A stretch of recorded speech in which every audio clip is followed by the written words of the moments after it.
দর্শক sea festival live এসি Chittagong medical college হাসপাতালের বার্ন ইউনিট ওনারা জানান যে আজকে যে সীতাকুণ্ড সোনাচুরি এলাকার এসএম কর্পোরেশনের শিপ ইয়ার্ডতে যে বিস্ফোরণ পাম্প বিস্ফোরণ এই পাম্প বিস্ফোরণত ইতিমধ্যে 12 জন দগ্ধের ঘটনা ওনারা জানেন। এই 12 জনের মধ্যে ওনারা দেখতে লাগবেন তারা বর্তমান চট্টগ্রাম মেডিকেল কলেজ হাসপাতালত চিকিৎসা দেওয়ার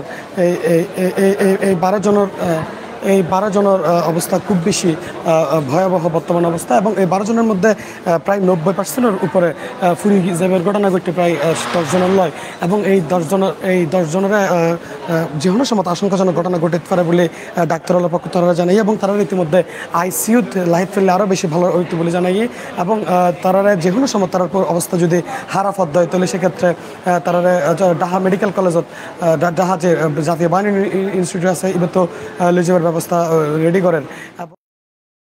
লাগুন যে 12 জন দগ্ধ এই 12 জনের যে প্রাথমিক যে সেবা তারা 12 জনের এই প্রাথমিক সেবা দেওয়া এবং তার পুরো শরীর কিন্তু একেবারে ফুরি গিয়ে পুরো শরীর ফুরিয়ে একেবারে দগ্ধ শরীরের হন জায়গা গান হালে নাই। এই 12 জনের মূলত তারা আজকে সকালে যখন এসএন কর্পোরেশনের শিপ ব্রেকিং ইয়ার্ডত নিয়মিত যে এই হাঁস দেখতে যায় ওই সময় মূলত পাম্প বিস্ফোরণ হয়। ওই পাম্প বিস্ফোরণের কারণে যে এরা এত বড় দুর্ঘটনা ঘটে এবং এই ঘটনা কিন্তু সীতাকুণ্ডা সেই শিল্প এলাকাত কিন্তু প্রায় সময় ঘটে।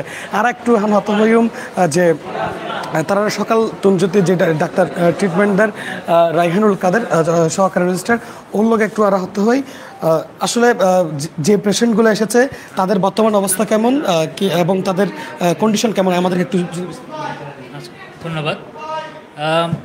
আনুমানিক 12:30 থেকে 1টার মধ্যে আমাদের বার্ন প্লাস্টিক সার্জারি ইউনিটে আমরা একসাথে 12 জন পেশেন্ট রিসিভ করি। তো হিস্ট্রি নিয়ে জানতে পারি হচ্ছে তারা শিপ ব্রেকিং ইয়ার্ডে একটা দুর্ঘটনা হয়েছে, সেখান থেকে হচ্ছে ফ্লেম বার্ন ইঞ্জুরি বা আগুনে পোড়া নিয়ে তারা আমাদের এখানে এসেছে। তো 12 জন পেশেন্টকে সবাইকে আমরা দ্রুত অ্যাসেস করি। আমাদের বিভাগীয় প্রধান associate professor doctor Rafiquddin sir নিজে ছিলেন, ওনার নির্দেশনায় আমরা এখানে ডাক্তার, ইন্টার্ন এবং সিস্টার, আমাদের যে স্টাফ সবাই মিলে আমরা ইনিশিয়াল যে পেশেন্ট অ্যাসেসমেন্ট এবং পেশেন্টকে যে প্রাইমারি ম্যানেজমেন্ট পোড়া রোগীর আমরা দ্রুত সেগুলো করা শুরু করি। অ্যাসেসমেন্ট করতে গিয়ে আমরা দেখতে পাই সব রোগীর 12 জন রোগীর সবারই আসলে ইনহেলেশন ইঞ্জুরি যেটাকে বলি, যে পোড়ার সাথে তার শ্বাসনালীও ক্ষতিগ্রস্ত হওয়া, সব রোগেরই শ্বাসনালী ক্ষতিগ্রস্ত হয়েছে। তো দ্রুত তাদের আমরা অক্সিজেনের ব্যবস্থা করি, ফ্লুইড দেওয়া শুরু করি এবং হচ্ছে তাদের যে বার্নের যে ড্রেসিং সেগুলো আমরা দ্রুততার সাথে করি। এবং একই সাথে আমরা তাদের যে পোড়া শরীরে যে বিভিন্ন অংশে যে পুড়ে যাওয়া সেটাও অ্যাসেস করি। তো এই অ্যাসেসমেন্টে আমরা দেখতে পাই যে কিছু পেশেন্টের শরীরের পোড়ার পরিমাণ আসলে অনেক বেশি, কারো 70%, কারো 80%, কারো 90% পর্যন্ত আসলে বার্ন রয়েছে শরীরে। তো এই মুহূর্তে 12 জন পেশেন্টের সবাই আমাদের এখানে ভর্তি রয়েছে, সবাইকে ইনিশিয়াল যে ম্যানেজমেন্ট দেওয়া সেটা আমরা করেছি। সবাই এই মুহূর্তে আমাদের যে হসপিটাল যে সাপোর্ট, হসপিটালের ওষুধ থেকে শুরু করে ড্রেসিং সব কিছু আমরা আমাদের হসপিটাল থেকে প্রোভাইড করছি। এখন পরবর্তীতে একটু বেশি গুরুতর তাদেরকে কি এখানে রাখা হবে নাকি জাতীয় বাহিনী ইউনিটের দিকে পাঠানো? যেটা আমি আগেই বলেছি, আসলে যে শ্বাসনালী পুড়ে যাওয়া রোগীদের আসলে আপনার সাধারণ ওয়ার্ডে রেখে আসলে ট্রিটমেন্ট করা খুবই কঠিন, কারণ এই ধরনের রোগীদের যে কোনো সময় আসলে এই যে শ্বাসনালী পুড়ে গেলে যে সমস্যাগুলো হয়, শ্বাসকষ্ট থেকে শুরু করে যে কোনো সমস্যা আসলে হতে পারে।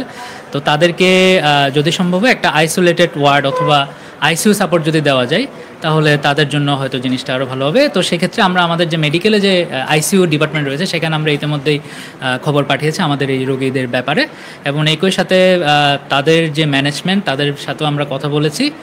তারা হয়তো পরবর্তীতে তাদের ডিসিশন আমাদেরকে জানাবে, তারা এখানে রেখে ট্রিটমেন্ট নেবে না অন্য কোথাও নিয়ে যাবে।